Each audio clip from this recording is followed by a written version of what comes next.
Tuhan. Shalom, selamat pagi, salam sejahtera dalam kasih Tuhan kita Yesus Kristus.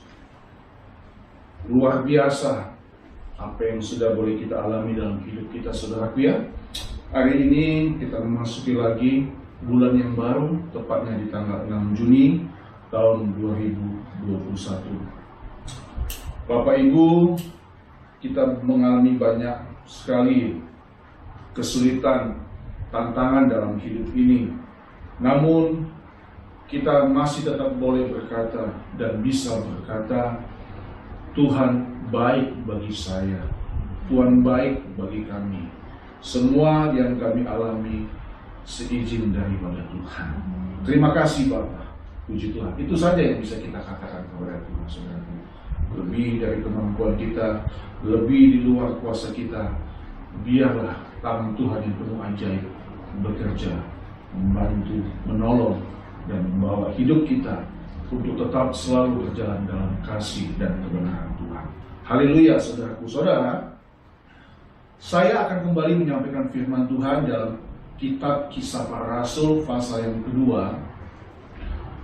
Ya, jadi waktu hari Pentakosta kita membaca juga Kisah Para Rasul pasal 2, dan minggu lalu judul khotbahnya hari-hari terakhir, masih di Kisah Rasul pasal 2, dan hari ini kita kembali juga melihat kembali dalam kitab Kisah Para Rasul pasal yang kedua, saudaraku.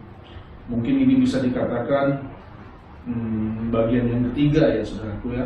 Kisah Para Rasul pasal yang kedua ayat 41 sampai dengan 47. Tema khotbah pada hari ini berjudul Kebangunan Rohani sampai Tuhan datang. Kebangunan rohani sampai Tuhan datang. Mari kita membuka kembali dalam kitab Kisah Para Rasul pasal yang kedua ayat 41 sampai dengan 47.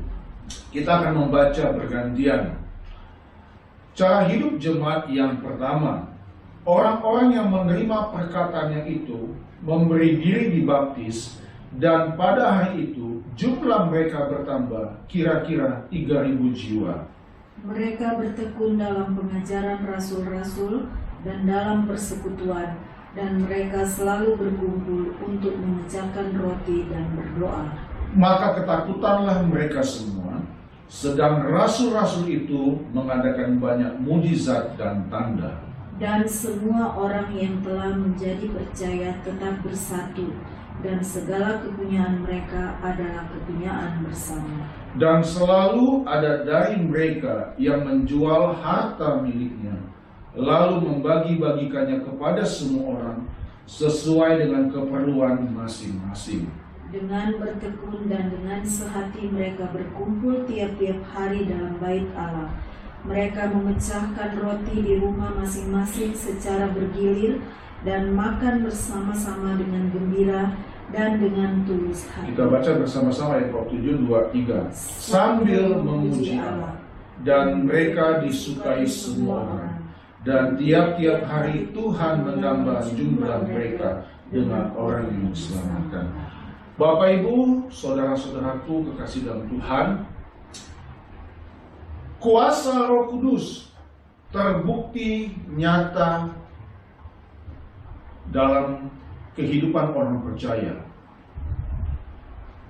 Dalam khotbah Petrus yang mengutip kitab Nabi Yoel, bagaimana Roh Kudus bekarya dan benar-benar luar biasa, saudara-saudaraku ya. Khotbah Petrus, khotbah yang sangat diurapi Tuhan, khotbah yang begitu menggugah hati, khotbah yang begitu luar biasa, menjamah setiap hati orang yang mendengar pada waktu itu. Sehingga kita tahu bersama ada kurang lebih atau kira-kira 3.000 jiwa yang bertambah menjadi percaya kepada Tuhan. Tentu dari segi kuantitas itu jumlah yang besar pada saat waktu itu, saudaraku. Itu jumlah yang luar biasa. Dan bisa juga dikatakan inilah kebangunan rohani pertama. Inilah kebangunan rohani pertama setelah kenaikan Tuhan Yesus ke sorga. Puji Tuhan, saudaraku. Curahan kuasa Roh Kudus sangat dahsyat. Dan kita melihat bahwa hal ini, peristiwa ini harus menjadi satu contoh yang nyata bagi gereja Tuhan di akhir zaman ini. Saya mau berkata kepada kita semua, saudaraku, kemenangan 3.000 jiwa, 3.000 jiwa yang mengaku percaya dan dibaptis menjadi orang percaya adalah kebangunan rohani yang luar biasa pada waktu itu, saudara. Dan biarlah spirit hari Pentakosta pada waktu itu, hari pencurahan Roh Kudus, itu menjadi satu contoh yang nyata. Spiritnya itu menjadi satu contoh yang nyata bagi saya dan saudara, bagi kita orang percaya, bagi gereja Tuhan di akhir zaman ini, saudaraku. Saudara, kalau kita melihat dampak dari turunnya Roh Kudus ini, saudaraku, ini sungguh luar biasa. Ini membuktikan bahwa ucapan Tuhan Yesus, kebenaran dari ucapan Tuhan Yesus waktu Tuhan Yesus masih bersama murid-muridnya, itu terbukti. Mari kita membuka sebentar dalam Yohanes 14 ayat yang ke-12. Yohanes pasal 14 ayat yang ke-12. Saya baca untuk kita semua ya.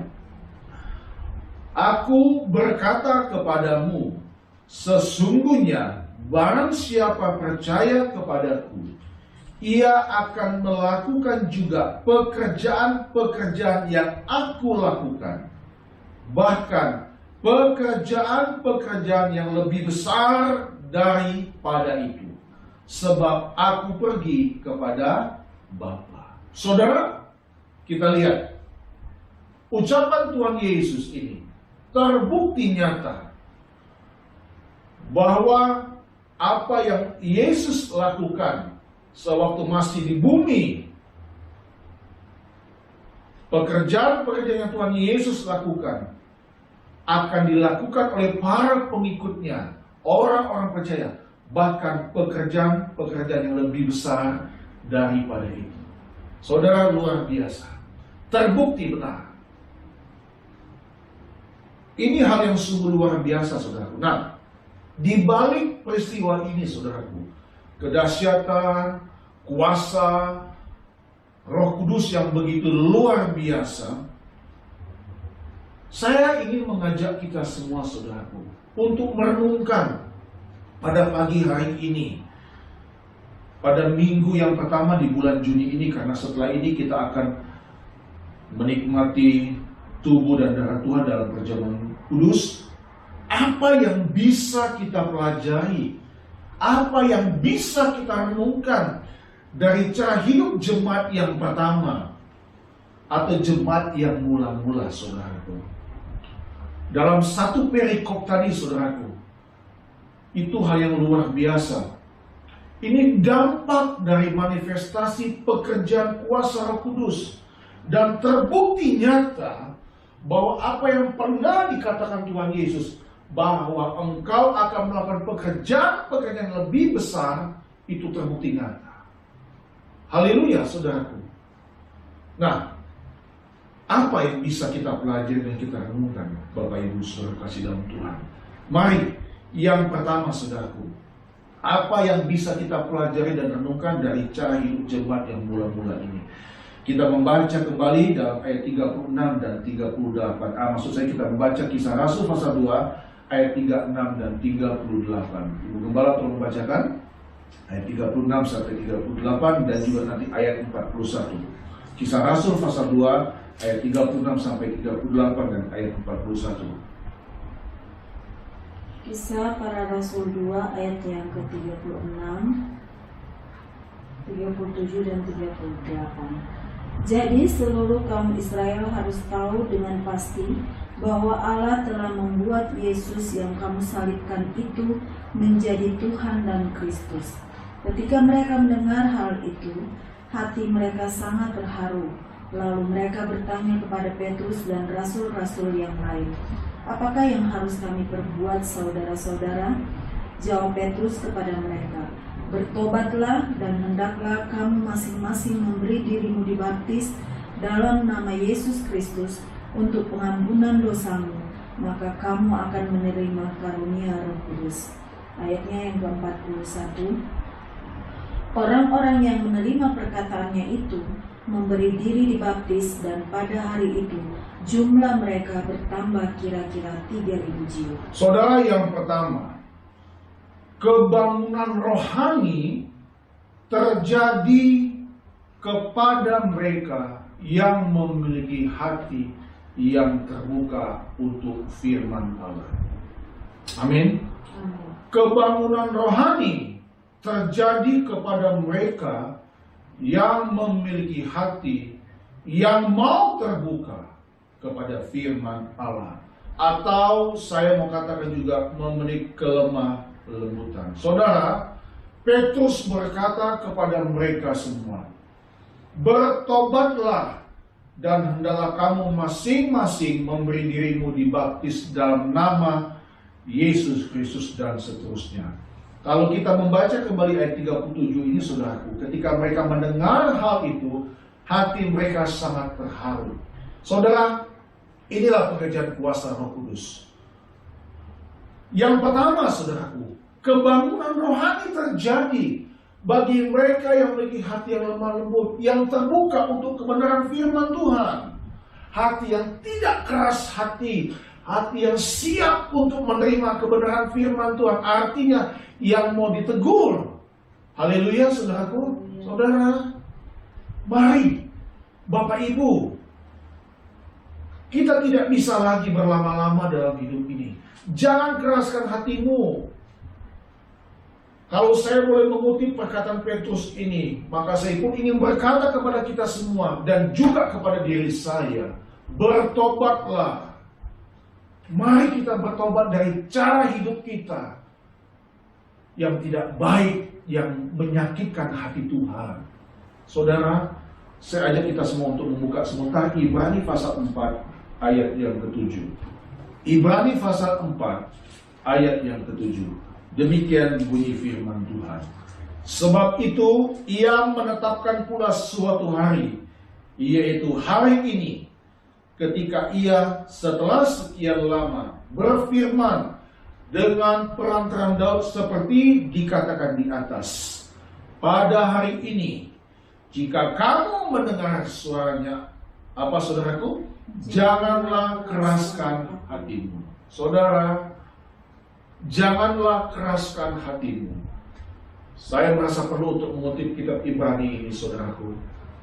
Karena kalau kita ingin mengalami kebangunan rohani dalam hidup kita, maka jangan keraskan hati kita. Jangan keraskan hati kita, saudaraku. Saudara, dosa memang nikmat, ya. Dunia memang begitu menggoda.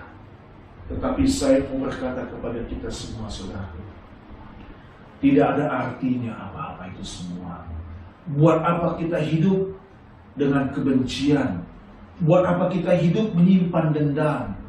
Buat apa kita masih menyimpan kesalahan orang lain, saudara-saudara? Mari, hari ini, jangan keraskan hatimu. Hari ini, kita mau mengalami kebangunan rohani dalam kehidupan kita semua. Haleluya, saudaraku. Saudara perhatikan, orang-orang yang menerima perkataan Petrus itu memberi diri untuk dibaptis, dan pada hari itu jumlah mereka bertambah 3.000 jiwa. Saudara, saya mau katakan lagi, saudaraku, kebangunan rohani bukan saja terjadi pada skala yang besar, saudaraku, tempat atau jumlah yang banyak, tapi kebangunan rohani bisa terjadi pada setiap individu kita masing-masing, saudara. Amin. Saat ini engkau yang Tuhan yang berkesempatan diizinkan Tuhan untuk menonton khotbah ini, mungkin engkau mengalami kehidupan yang berat dalam hidupmu.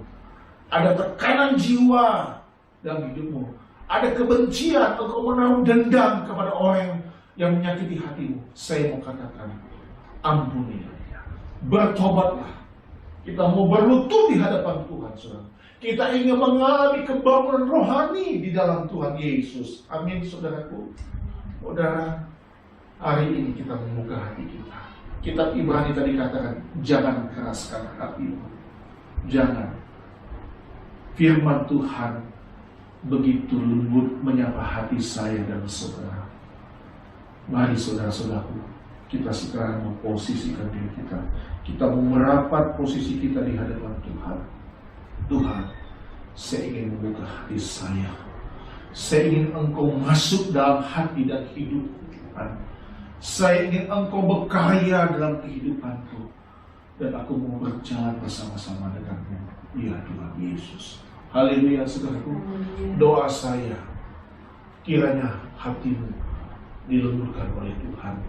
Kiranya hatimu dilembutkan oleh kebenaran firman Tuhan.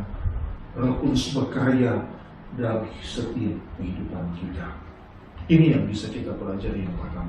Jadi kebangunan rohani dari keadaan situasi di mana kita terpuruk secara rohani, saudaraku. Kita sudah sepertinya putus asa, stres dalam hidup ini, tekanan-tekanan yang kita alami dalam hidup ini, saudaraku. Orang mungkin meninggalkan kita, ada yang menipu kita, menyakiti hati kita. Mari kita singkirkan itu semua. Kita ingin berdamai dengan Tuhan. Haleluya, saudaraku. Sungguh luar biasa. Di hari Pentakosta pada waktu itu, saudara-saudaraku, pada saat umat Israel merayakan hari yang penuh sukacita, merayakan hasil panen, tetapi kita lihat secara rohani ada panen jiwa-jiwa. Haleluya, saudaraku. Hari ini buka hatimu. Biarlah hati kita dipanen oleh Tuhan. Amin. Hati kita menjadi milik Tuhan. Itu yang pertama, saudaraku. Yang kedua, apa yang kita bisa pelajari dan renungkan dari cara hidup jemaat yang mula-mula ini, saudaraku. Yang kedua, kita membaca dalam Kisah Rasul pasal yang kedua tadi. Tolong baca Ibu Gembala ayat 42 dan langsung ayat 46. Kisah Para Rasul 2 ayat yang ke-42 dan 46. Mereka bertekun dalam pengajaran rasul-rasul dan dalam persekutuan, dan mereka selalu berkumpul untuk memecahkan roti dan berdoa. Ayat 46. Dengan bertekun dan dengan sehati mereka berkumpul tiap-tiap hari dalam bait Allah. Mereka memecahkan roti di rumah masing-masing secara bergilir dan makan bersama-sama dengan gembira dan dengan tulus hati. Yang kedua, saudaraku, catat di sini bahwa yang kedua, dengan semakin mendekatnya hari Tuhan. Dengan semakin mendekatnya hari Tuhan, jangan sampai kita meninggalkan persekutuan dengan Tuhan. Baik persekutuan secara pribadi maupun kelompok. Pribadi di sini, saudaraku, pribadi kita dan juga dengan keluarga kita. Kelompok di sini bisa juga keluarga juga dan juga orang-orang satu gereja atau satu iman. Jadi yang kedua, dengan semakin mendekatnya hari Tuhan, jangan sampai kita meninggalkan persekutuan dengan Tuhan. Baik persekutuan pribadi maupun persekutuan kelompok. Saudara, kita membuka sebentar Ibrani pasal yang ke-10. Ibrani kembali, kita buka lagi pasal yang ke-10 ayat 24 sampai 25. Nanti kita kembali lagi kepada kitab Kisah Para Rasul. Saudara, saya akan baca buat kita semua. Ibrani 10 ayat 24 sampai 25. Perhatikan. Dan marilah kita saling memperhatikan supaya kita saling mendorong dalam kasih dan dalam pekerjaan baik. Janganlah kita menjauhkan diri dari pertemuan-pertemuan ibadah kita, seperti dibiasakan oleh beberapa orang, tetapi marilah kita saling menasihati dan semakin giat melakukannya. Menjelang apa, saudaraku? menjelang hari Tuhan yang mendekat. Bapak Ibu, perhatikan, jemaat mula-mula setelah mereka mendengar khotbah Petrus, mereka bertobat, memberi diri mereka untuk dibaptis, dan kita melihat mereka masuk dalam persekutuan. Mereka masuk dalam pengajaran rasul-rasul. Mereka bersekutu, mereka berkumpul untuk berdoa, memecahkan roti dan berdoa. Mereka bertekun dengan sehati tiap-tiap hari dalam bait Allah. Mereka lakukan itu dengan gembira dan tulus hati, saudaraku. Dengan gembira dan tulus hati. Saudara, kalau di Kisah Rasul, kita mendapatkan satu gambaran kehidupan orang percaya mula-mula yang setelah bertobat dibaptis, mereka bersekutu dengan tulus dan gembira, dengan penuh sukacita. Sekalipun pada waktu itu pasti ada ancaman, saudaraku. Karena mengikuti Tuhan Yesus pada waktu itu, saudaraku, ancamannya kematian, ancamannya nyawa, saudaraku. Tapi lihat, mereka lakukan itu dengan tulus dan gembira. Nah, di dalam kitab Ibrani tadi yang sudah kita baca, seharusnya sebagai orang percaya, kita pun jangan menjauhkan diri dari pertemuan-pertemuan ibadah kita, seperti dibiasakan oleh Bapak. Artinya, saudaraku, ada orang-orang yang meninggalkan persekutuan. Ada orang yang meninggalkan pertemuan-pertemuan ibadah. Saudara, dengan semakin mendekatnya hari Tuhan, jangan sampai kita meninggalkan persekutuan. Amin, saudaraku. Perhatikan kata Ibrani tadi. Kita harus saling menasihati dan semakin giat melakukannya. Giat ini apa artinya? Rajin ya. Semakin termotivasi, semakin bergairah melakukan persekutuan menjelang hari Tuhan yang apa? Mendekat. Saudaraku, Bapak Ibu, pada akhirnya semua, hidup kita harus kita bawa kepada Tuhan. Nanti di balik kematian kekal, kita akan berhadapan dengan pengadilan tahta Kristus, saudara. Dan ini bukan hal yang main-main. Saya pernah khotbahkan ini. Ini membuat gentar hidup kita, saudaraku. Dan kegentaran itu sudah harus kita mulai dari saat ini, saudaraku. Mari, Bapak Ibu yang saya kasihi, saudara-saudara yang saya kasih dalam Tuhan Yesus Kristus, engkau yang menonton khotbah ini, dengan penuh kerendahan hati, saya ingin mengajak kita semua untuk semakin hari kita bersekutu dengan Tuhan. Ayo bersekutu pribadi, bersekutu dalam keluargamu, atau bersekutu dalam kelompok dan gereja-gereja lokal. Mari saudara, kitab Ibrani katakan jangan kita menjauhkan diri. Bapak Ibu, jangan jadi alasan hal-hal kesibukan yang lain. Berapa banyak sih kita sibuk bekerja? Berapa banyak sih hari-hari kita? Masa sedikit waktu saja kita tidak bisa? Seharusnya kita sudah dari saat ini memikirkan kehidupan kekal kita nanti.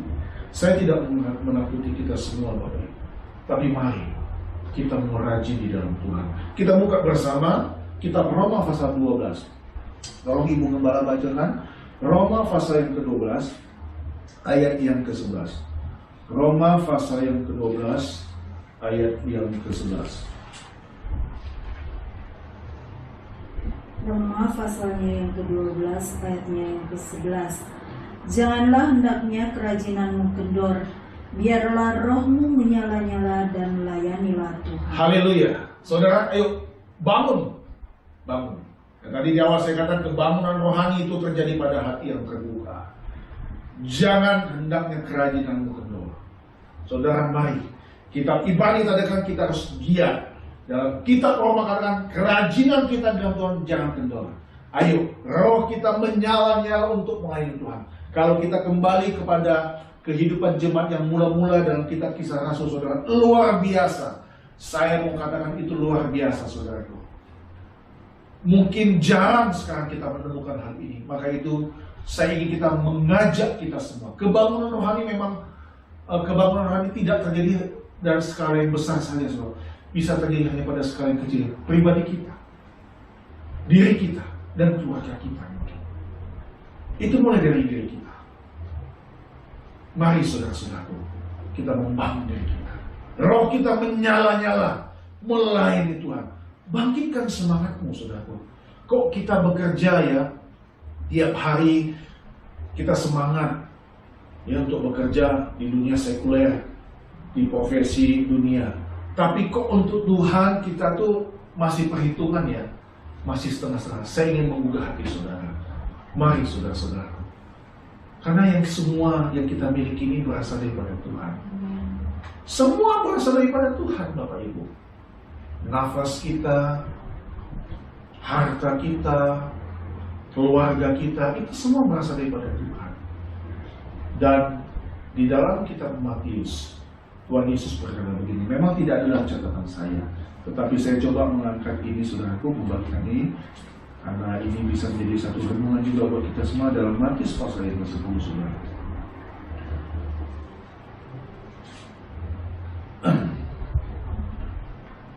Dalam Injil Matius pasal yang ke-10, saudara perhatikan di dalam ayat yang ke-37. Barang siapa mengasihi bapa atau ibunya lebih daripadaku, ia tidak layak bagiku. Dan barang siapa mengasihi anaknya laki-laki atau perempuan lebih daripadaku, ia tidak layak bagiku. Saudara, artinya dalam khotbah Petrus ini, dalam pengajaran Tuhan Yesus, maksud saya ini, saudaraku, Yesus memberikan satu pandangan dan pilihan, satu ultimatum bisa dikatakan ya saudaraku, bahwa kalau kamu ingin layak bersama denganku, kasihi aku lebih daripada yang lain. Amin, Bapak Ibu. Saudara, memang gampang untuk mengucapkan aku mengasihi Tuhan, tapi dalam prakteknya memang sulit, saudara-saudaraku. Memang benar, saudara, lebih sulit, lebih susah untuk mencari Tuhan dibanding mencari uang. Benar, saudara. Ada hamba Tuhan yang berkata, lebih sulit sebetulnya untuk mencari Tuhan daripada mencari uang. Kenapa? Kadang-kadang kita udah terlalu nyaman dengan hidup ini, saudara. Saya benar-benar mengajak saudara untuk buka mata hatimu, buka, melek mata rohanimu, saudara. Lihat baik-baik. Kita harus giat melakukan ini semua menjelang hari Tuhan yang mendekat. Amin, saudaraku. Percuma, sia-sia apa yang kita kerjakan kalau kita buat itu hanya untuk diri kita. Selama engkau menjauhkan diri dari persekutuan dengan Tuhan, saudaraku, maka artinya sia-sia apa yang engkau buat dalam dunia ini. Maafkan saya harus berkata seperti begitu. Tetapi supaya jiwa kita tidak direbut oleh kuasa kegelapan, roh kita harus digenggam oleh Tuhan. Roh kita adalah milik Tuhan, bukan milik dunia ini. Bapak Ibu, mari kita merajin di dalam Tuhan. Mari dengan semakin dekat hari Tuhan, kita tidak melupakan persekutuan dengan Tuhan. Itu yang kedua. Yang ketiga atau yang terakhir, saudaraku, apa yang bisa kita pelajari dan renungkan dari cara hidup jemaat yang mula-mula, saudaraku. Mari kita kembali kepada kitab Kisah Rasul tadi. Ibu Gembala tolong bacakan ayat 45 sampai dengan ayat 47. Kisah Para Rasul 2 ayatnya yang ke-45 sampai ayatnya yang ke-47. Dan selalu ada dari mereka yang menjual harta miliknya, lalu membagi-bagikannya kepada semua orang sesuai dengan keperluan masing-masing. Dengan bertekun dan dengan sehati mereka berkumpul tiap-tiap hari dalam bait Allah. Mereka memecahkan roti di rumah masing-masing secara bergilir dan makan bersama-sama dengan gembira dan dengan tulus hati, sambil memuji Allah. Dan mereka disukai semua orang, dan tiap-tiap hari Tuhan menambahkan jumlah mereka dengan orang yang diselamatkan. Saudara, yang ketiga, menerima Tuhan dan percaya kepadanya harus membuat karakter kita berubah. Nah, ini ada karakter yang perlu diselamatkan, saudaraku. Kalau kita belajar, kita melihat dalam kehidupan jemaat yang pertama, jemaat yang mula-mula, yang bertobat setelah mendengar khotbah Petrus, dari kehidupan yang malas menjadi rajin, saudaraku. Dari kehidupan yang pelit dan kikir, itu mereka menjadi suka memberi. Kemudian dari kehidupan yang egois, mereka mengalah. Dan kehidupan yang sombong menjadi rendah hati. Kata rendah hati dipakai juga dalam bahasa Indonesia sehari-hari, terjemahan Alkitab bahasa Indonesia sehari-hari. Di sini dipakai kata tulus hati. Nah, kita melihat yang ketiga, saudaraku. Menerima Tuhan dan percaya kepada Tuhan harus membuat karakter kita berubah. Haleluya, saudaraku. Iya. Jangan kita ke gereja, setelah pulang gereja kita gampang lagi untuk marah-marah ke orang. Banyak sekali ujian di luar itu, saudaraku, di kendaraan, ya, dalam kehidupan hari-hari kita, cara kita dengan tetangga kita, dengan orang-orang yang ada di sekitar kita, cara kita memperlakukan orang, dan itu kembali kepada diri kita, saudaraku. Nah, kehidupan jemaat yang mulai, saya percaya mereka rela untuk menjual harta milik dan membagi bersama. Ini bukan kehidupan yang boros, saudara, tapi kehidupan yang justru hati yang sudah berubah. Dan saya melihatnya ini bahwa mereka yang dulu mungkin pelit, kikir, tidak suka memberi, tidak suka menolong orang, jadi suka menolong orang, suka memberi, saudara-saudaraku. Dari kehidupan yang mungkin dulu sombong, angkuh. Karena kalau kita membaca, saudara-saudaraku, tidak gampang.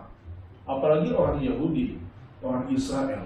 Tapi hati mereka terharu mendengar khotbah Petrus. Itu pekerjaan kuasa Roh Kudus. Dan saya mau katakan, itulah anugerah. Haleluya, saudaraku. Memang benar, saudara. Tidak ada anugerah yang lebih besar selain anugerah kita menerima Yesus Kristus sebagai Tuhan dan Juru Selamat. Amin. Tetapi perjalanan hidup kita tidak hanya berhenti sekedar aku percaya kepada Tuhan. Percaya kita tuh harus percaya yang berkualitas, saudaraku. Kalau dibilang percaya, saya suka katakan, ada kan ayatnya, iblis, setan pun percaya kepada Tuhan. Tapi percaya, kita harus percaya yang menunjukkan bahwa benar-benar Yesus hidup nyata di hidupku. Saudara, Tuhan mengajarkan, belajarlah kepadaku karena aku lemah lembut dan rendah hati.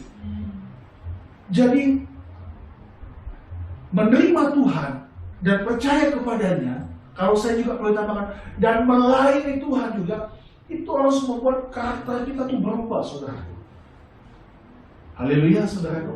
Iya, saya percaya dalam ayat ke-47 ini ada kata dan mereka disukai semua orang.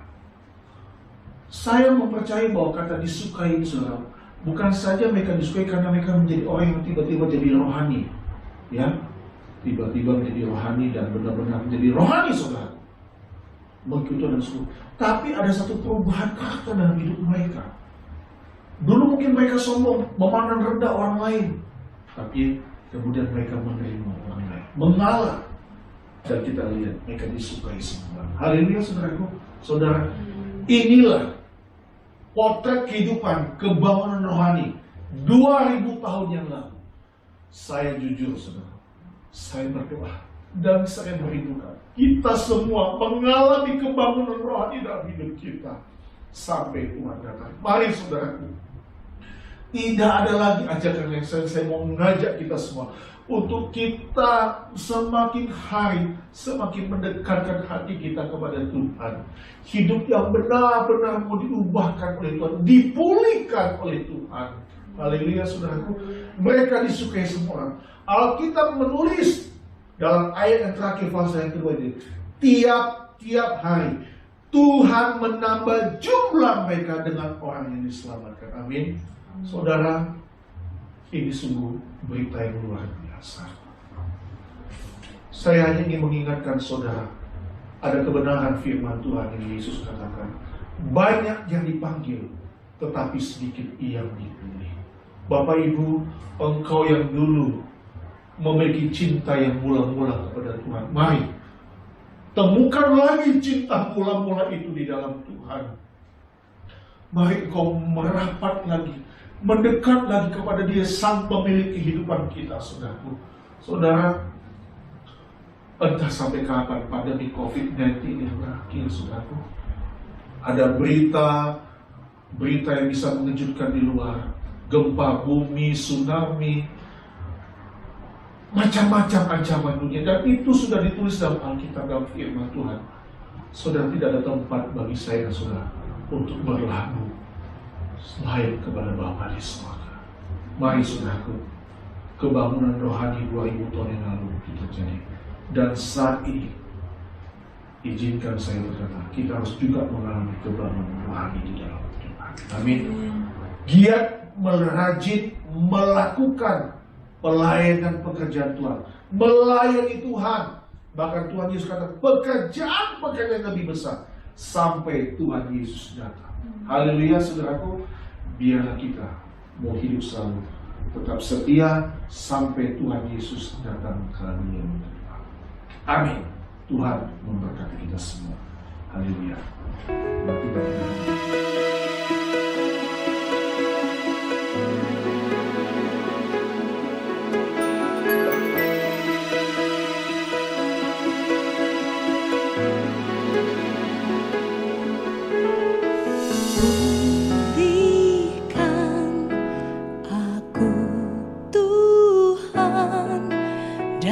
Sisa hidupku ini,